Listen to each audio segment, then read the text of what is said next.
the jam though? Okay.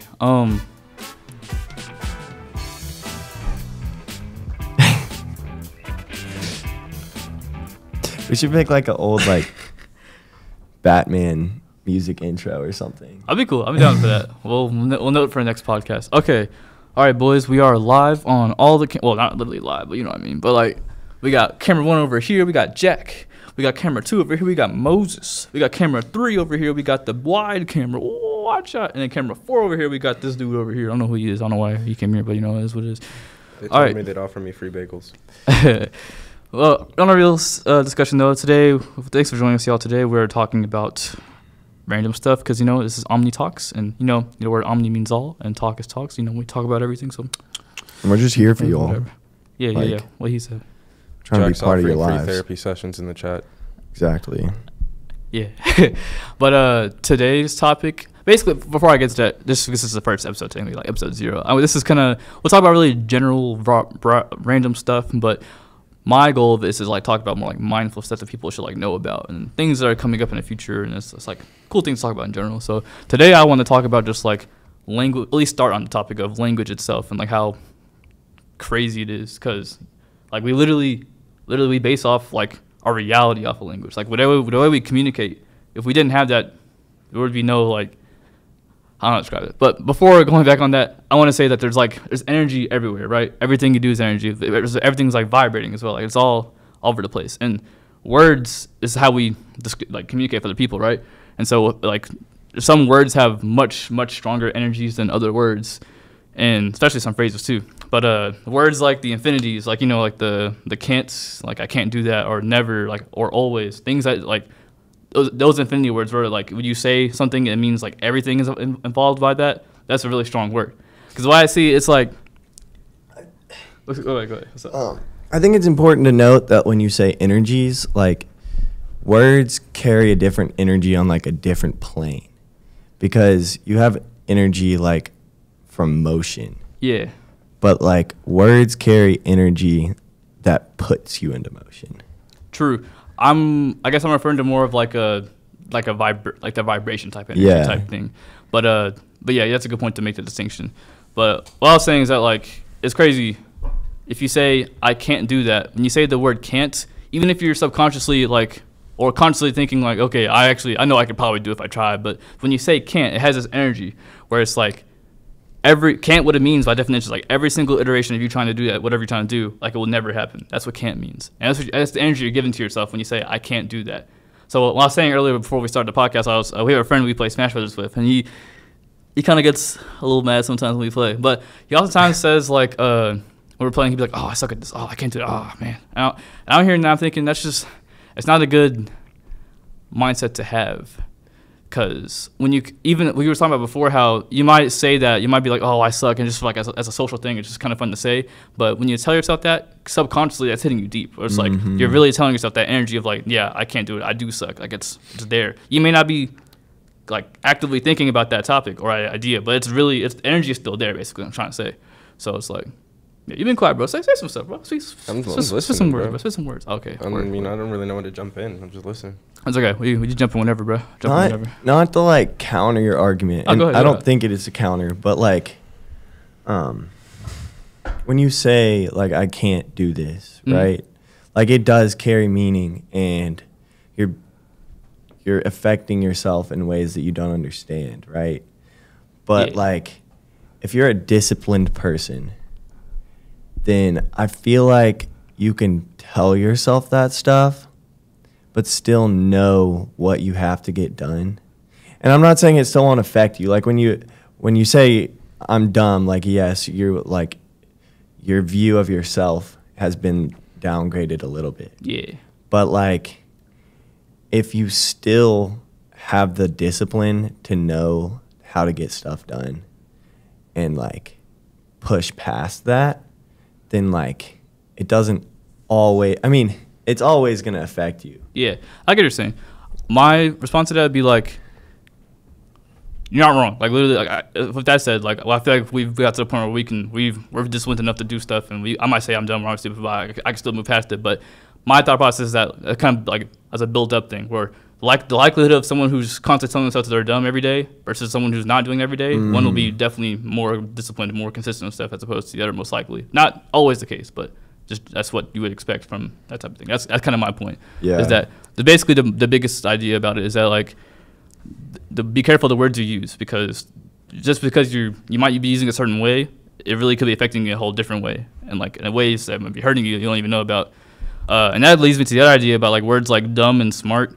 I remember, I forget what year it was, but it was like in elementary school at some point. Do y'all remember the Gifted and Talented program back then, or heard about it? I mean, we heard about it. I don't think we had it at our school. I mean, we guess we did. I don't know. I think we did. True. I think it was like a Fayette County public schools thing, I think. But I might be tripping. But in general, like the idea is that like kids who are gifted and talented, and they would have like they would meet together and do some special things together, basically.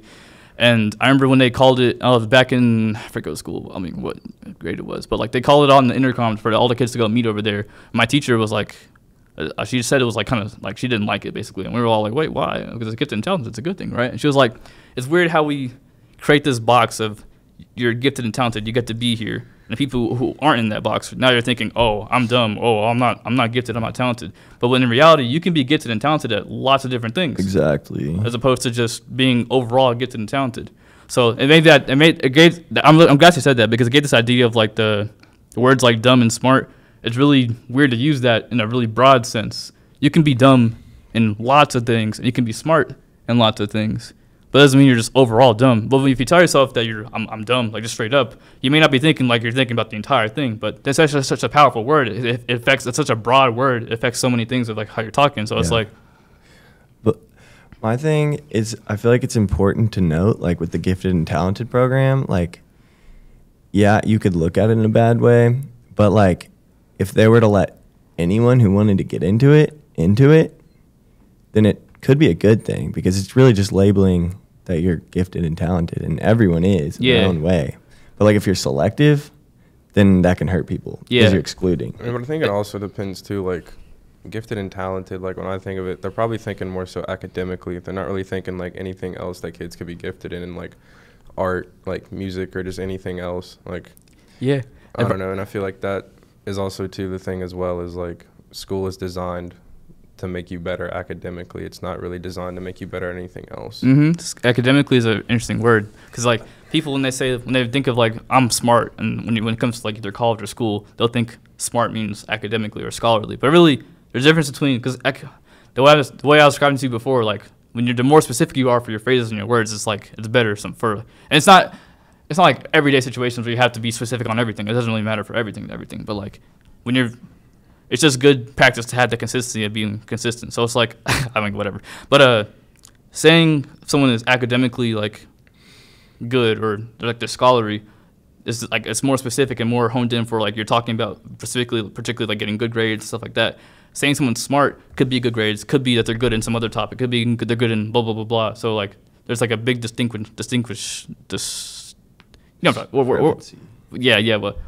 I was trying to say like a distinct. Forget the word. Ironically, distinction. I don't know why I could not think about it. There's a big distinction between those two things.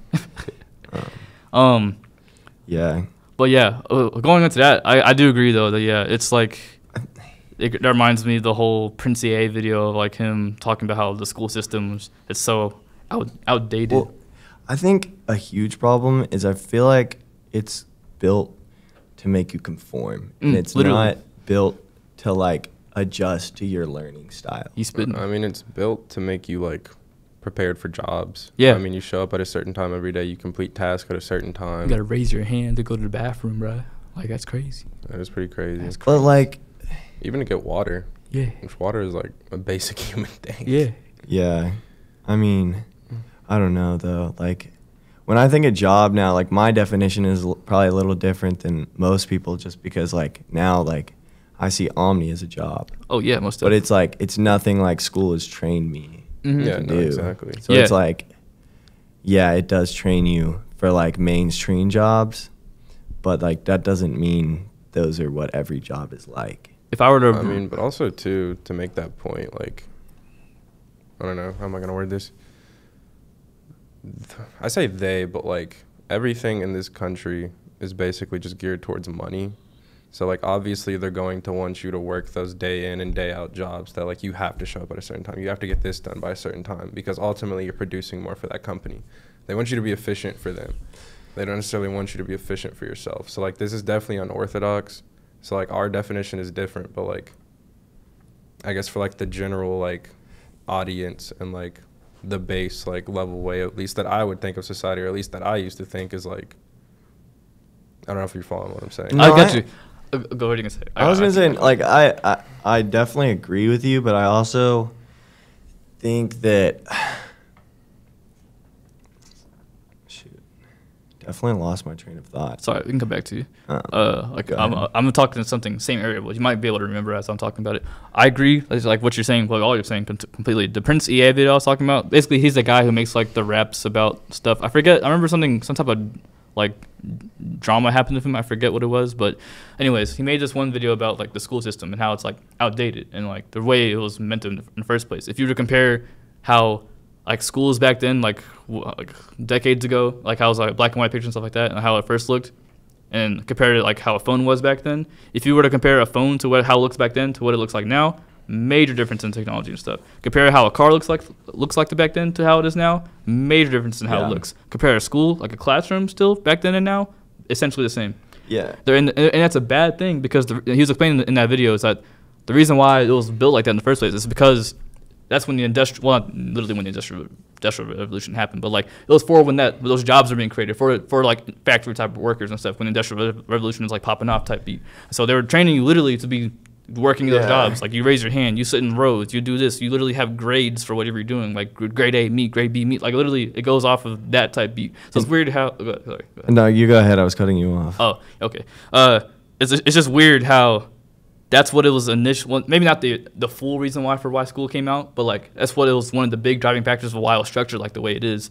And yet things have evolved. We're not only in that industrial revolution age anymore, but we're still going off of the same type of like premises. Now I say we're still, but like I'm thinking back to the station, and like I want to believe like they were at least trying to like mix things up with like the way they did their stuff. So maybe there's like still hope. But like, yeah, see, I think people get caught up on the idea that someone's out there like being malicious with how they've like made the school system. Yeah. But I don't necessarily, like, yes, I agree that like there's some things that like are meant to make us conform. Like there's reasons like why the classrooms are like you do the things you do in them. Like you were saying, like it used to be so that it was to set you up to work in a factory job. But like that's not necessarily a bad thing.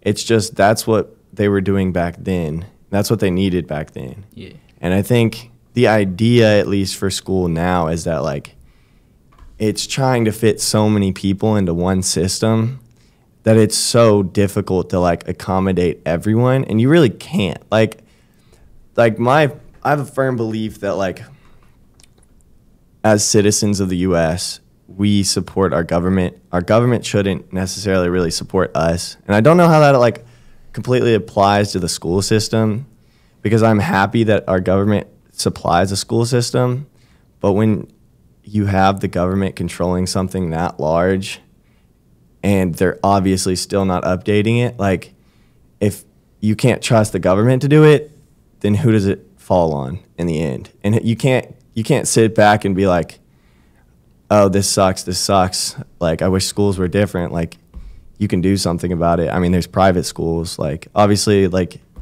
you might not want to send your kids there. It might be difficult, but like it just depends on how big of a problem you see it as. Yeah, so I agree definitely on the idea. Like it's in that video as well. I was talking to Prince EA rap thing where like he was like saying the analogy of like it's trying. I forget exactly how it is, but it's like trying to teach a fish to climb a tree. I think that's what it is.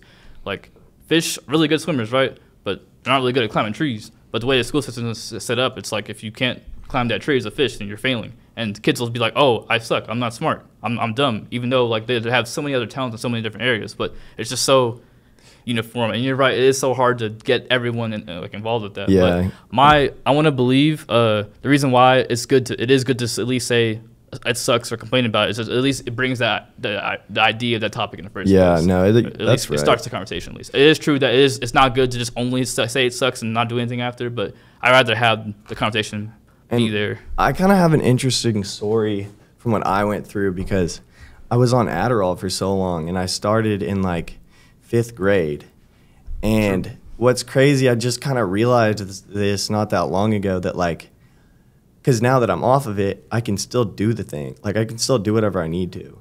I just never had the discipline when I was a kid. And I think for me going to school, teachers didn't have enough patience with me that I had to get on this medicine to sit through a classroom. When in reality, I didn't really need that. I just needed someone that was patient enough with me to sit through it and figure me out. So it's just kind of crazy, because it's like, it generally, I feel like it works for most people. Like, obviously, I still think that there's a lot of things that could be fixed about it, and you're always going to have something that can be improved, right? I feel like the fact that like we're not really trying to improve it, or I feel like most places aren't really trying to improve our school systems, is just failing our society. But like, I think that the idea of it right now, at least, still has benefits, and they're I think you're off the camera, by the way. Oh, yeah, you're right. But sorry. But yeah, he said it still has benefits from it. Yeah. I don't know. I mean, it's so hard to accommodate everyone. Yeah. You know? Like, I look back when I was going to school, and like, obviously I had my hard times and struggles, and now that I'm off my medicine, like, I can do things that I didn't think I could do before. Yeah. But I don't even know where I'm going with this. That's fine. I was going to say. Oh, go ahead. It's definitely hard to accommodate everyone. But one thing I was like realizing the other day is like, I was talking to my grandparents, and they don't really know much about nutrition. And I don't know like everything, but I definitely know like a base level. And like, I mean, I'm not the greatest at it, but I was thinking like one thing that definitely does help our generation is the fact that we have the internet. And I just feel like if you incorporated something into curriculum where it's like, if you just taught people how to teach themselves just a little bit more, then you could accommodate at least a little bit better. Because then it's like, okay, now even if they don't pay attention, like at least they are now aware of the fact that like they can teach themselves. And like, yeah, you know, because there's so many things out there that we can use. Like, you have the internet now, we even have Chat GPT, to where it's like, it's a lot faster and more AI models. And it's like, the internet's like leveled the playing field to a certain degree, to where it's like, if you do fall through the cracks, you can teach yourself. And like, I don't know, even just giving kids like a free period, the where like maybe it is just like you just kind of self-teach yourself, or you just do whatever you want. Like, if you want to work on an art project, if you want to do math homework, just like give them just a slightly like little bit more freedom. I think where schools are like really failing us is by not fix the camera. Keep talking though. Showing us like the most basic important needs that like our bodies and minds need to have in order to like have fulfillment. And I don't think many people figure that out, so it's hard to teach. But like you're saying, nutrition, like it's not like you have to be this crazy nutritionist to like eat well and take care of your body. Yeah. But like, I don't think in schools growing up we were really taught that like how important it is. Yeah. So going back to the idea of hard to accommodate for everyone, 100% true. But I think there's many approaches we could take, we don't take. For example, the idea, I was talking about this recently actually with Casey's podcast here. They were talking about first a lady here named Kashona Gray. She's super cool. She's doing amazing stuff here on the UK's campus. But shout out to her, by the way. But basically, in her class, she doesn't even...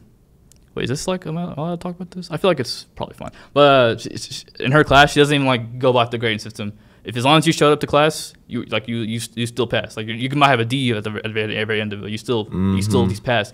The idea of what I always found weird is like I could have an A the entire semester, right? I'm thinking, okay, I'm on top of the class, and like at the end of the semester, I ended up getting a B. Now, whenever people look at my grades, they'll think, okay, he wasn't actually proficient at that class. He had a B, even though literally the entire time I was doing all my stuff right. But at the very end, I just didn't do good on the final because I'm not good at taking. For example, let's say I'm like kind of anxious when it comes to test taking. I know the concepts, but I just wasn't able to do it at that moment. But now I have a B now. It's weird to say like now if I show transcripts to other schools and other places, they'll think, well, you got a B in that class and didn't even get an A in that class. He's not even good in that area. So it's just like that alone already, just going off of. Like I'm sure there has to be other ways of just gauging like academic achievement as opposed to just a hard cutoff of you got A, you got B, you got this. As a more individual approach, I'm sure there's definitely got to be something else. Yeah, well, so going to BCTC, I had a teacher that was like super old school, right? Yeah. And he brought up an interesting concept that like used to the grading system would be based off of your comparison to your other classmates. Oh, yeah. So like you would only get an A if you were like probably the best few people in your class, which I do think there's something to be said about that, because so back then like C was a baseline. Like that was just passing, and that means you knew the criteria just to pass the class. But to get anything above that, that's how you compared to your other students. And I feel like nowadays when everyone in the classroom can get an A, it fails you, because then you're like, oh, I can go to college and I can go do all these amazing things. I can do whatever I want, but you have to be able to compete with other people. Yeah. And it takes that competition away. You're spitting right now, because that also kind of bleeds into the idea of people, like there's like a meta when it comes to school, where it's like you're trying to get your grade. You're not really trying to learn the content. You're just trying to get the A. You're trying to get the B. So it's like instead of you'll do whatever it takes to do that, well, it means like you study, like you'll memorize the things right before a test, like on Quizlet, and then you immediately forget it because it's not actually in your long-term memory type beat. So it's like stuff like that. It's just like, but yeah, but going back to what you're saying about ChatGPT, that's why I think we're the next, like we're gonna move. Hopefully, we'll move towards the next, because people realize, schools, teachers, and in general, things will realize that the ways we're learning things could be changed. We have ChatGPT down. You really could just learn a lot of stuff like from that on its own. Not that it's gonna be, as right now, what you type in is always gonna be perfect. It's still like a learning machine model, whatever, a language model. But you can still definitely at least like learn the concept of things through that. So I think it'll transfer from learning, like memorizing learning things, to learning about learning, basically. Yeah, and that's huge. I think we have to recognize that AI is a tool. Oh, and yeah. Oh, yeah. You just have to teach people how to use it. Like, I agree with what you're saying. Like, you can use it to, like, literally, you could probably just go to ChatGPT school, right? Like, you could literally just ask that nonstop questions and, like, pass exams with it and stuff. But, like, in the end, I feel like the most important thing is really how to learn from it. Because then it's up to you. Like, after that, after you know how to get the information out of it that you want, then the rest is on you. Yeah. Like, you can't have I feel like that's where a lot of times schools go wrong, is like they're pressuring this information, which you don't necessarily need. And like, I don't know. You spitting, bro. The kind of argument people would make to that, I guess, would be like, when you're going to school, even if you're learning things you don't really need, it's still like activating that part of your brain where you're learning. This is giving you more concepts to work with in general, which is good. But I do agree that like, that there's like a threshold of like you really are getting pressure into like a lot of things you don't need. And if you just got the tools to learn how to learn that stuff. For example, I used ChatGPT before. I already know how like options goes for like the stock trading and the stock market and stuff. But I was just curious. I was like, yo, ChatGPT, can you explain how options work to me? But describe it like I was a 5-year-old. Like if I was a 5-year-old and I couldn't really understand it, and like describe it like into a poem that rhymed. And it made a really, really, really cool poem, and it made sense. And I was like, yo, that's cool. But the way I structured that question, the way I had it like explain it to me, like that was part of like that learning about learning. Instead of just asking how do I do options and giving like this really long-winded like response, it was more something I could learn from, basically. So stuff like that. I think like with schools nowadays too, it just like there's so many ways that it just kills your learning when you force people to do things. Like when you talk to like toddlers or like little kids, like they ask these cool questions, or they ask these good questions, like why is the sky blue? I think Neil deGrasse Tyson had like a podcast talking about this, like or someone had a TED talk, but it's like you don't, as you grow up, like people don't ask those crazy questions anymore. Like, I mean, I don't know. One thing that I think would be beneficial is kind of what I was talking about, like that learning block. But I feel like, I don't know, remember when we went to like Station back a little bit ago, and like the seniors were basically just there, just like doing like literally whatever, not paying attention, not doing anything. Like I feel like at a certain point, just giving kids the option to like explore and kind of just like learn what they want or just do what they want. Because at that point, like you've taken the ACT, you've learned everything that like you're probably gonna learn for the rest of your high school career. So why not let them go out and try things or explore things that is just gonna benefit them? Because like, I mean, honestly, I mean, some people know exactly what they're going to do, and, like, they roll right out of high school into college, and they get their degree in 4 years. But, like, on average, isn't it, like, the average person takes, like, 5 to 6 years to get their college degree nowadays? I don't know. I just feel like letting kids explore and just being more okay with, like, letting them and it's just kind of be themselves, I guess. It's kind of ironic too, not to knock on fake any public schools or station and stuff, but the whole academy system is like kind of the opposite, low key. Because sure, you kind of, at least people who don't know where to go, they can just already be in something like, okay, I can maybe try this. But for a majority of people, not majority, but a good amount of people, for example, in our pathway for cinematography, by the way, people listen to us. Basically, it's like our school was split into a different academies. There's like cinematography, medical, like IT academy. Oh, that was part of cinematography is part of the IT academy. But there's like big branches and there's like sub branches between each little academy. And the issue with that is that there's a lot of kids who just didn't know what they wanted to do, but they were just thrown into academy by default. And they'd be in a class they just didn't like, and then they would just not be engaged with the class whatsoever. And that led to in our class, well, Tavion's class, we were in cinematography, and there's so many kids in that class that didn't want to do anything because they just didn't really care for cinematography. But I couldn't really blame them for not doing anything because that's not what they were interested in. But they were just in that class. So yeah, it's like doing the opposite of what you're saying. They were like, instead of having them explore, they're like, you stay here, and you can't even. It's hard. It must make it hard for you to actually get out of it too. It was just like, I mean, because also too, that's the thing too. Is just like, I feel like that was kind of the opposite of what the academies is for. Because if it's supposed to get you to explore, then like, why would you lock a kid into an academy and make like, it hard why for them to get out? Why wouldn't you have the ability to like switch off? Because I feel like the objective is like, as long as you graduate, why does it matter? But it mattered because they wanted you to graduate from a specific academy and be like, oh, this many kids graduated from this academy and like got certifications or whatnot. Well, I also think they just didn't want to complicate themselves. Yeah, Like, that's probably the main thing. Honestly, probably, bro. But like it's just sad to me though that there were so many kids in the programming pathway that was also probably at IT Academy, but they were like, man, I wish I was in cinematography. Y'all do so much cool stuff, and I'm like, dang, bro, that's unlucky, bro. I'm sorry. But okay, we have like 2 minutes left because I'm pretty sure those cameras only record for 30 minutes. So we can start not wrapping up, but just this is like a 2-minute warning, I guess. Yeah, but overall, I guess we could start wrapping. Do you have anything else we want to talk about or anything? Or I mean, I didn't really have any points going into this that I really wanted to talk about. Maybe I wanted to go back to what you said about discipline and like speaking to yourself, because I mean, definitely, I feel like words do matter. Because like you can be disciplined all you want, but like, I don't know. I feel like the point behind this podcast is like making people aware of how to use words so you can live like a happier life. Yeah. Obviously, you have like a negative internal chatter. Like you're not gonna be feeling the best. So it's like, yeah, well, you might be disciplined and you might be able to get things done. I think that using negative words, I mean, because I definitely do it too, but like I feel like it's a good like starter fuel. Like it's a good like ignite to kick yourself into something. But it's not a sustainable fuel. Yeah. Because overall, you're just going to burn yourself out. Facts. As Jim Quick said it, it's all about the consistency for real when it comes to things like this, where it's like you may, even if you eat a donut once, like it's like, oh, it's only once. But if you keep doing it, oh, it's only once, and it turns into a consistent thing.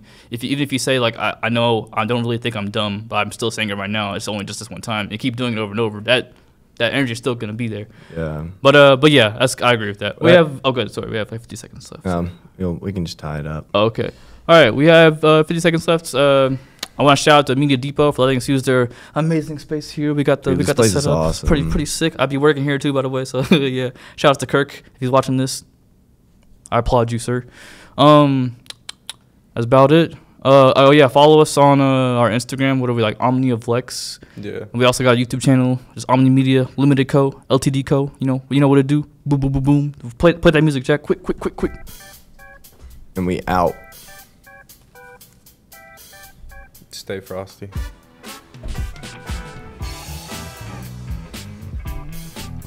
Yo, this is kind of jamming, bro. I know, dude. Low-key.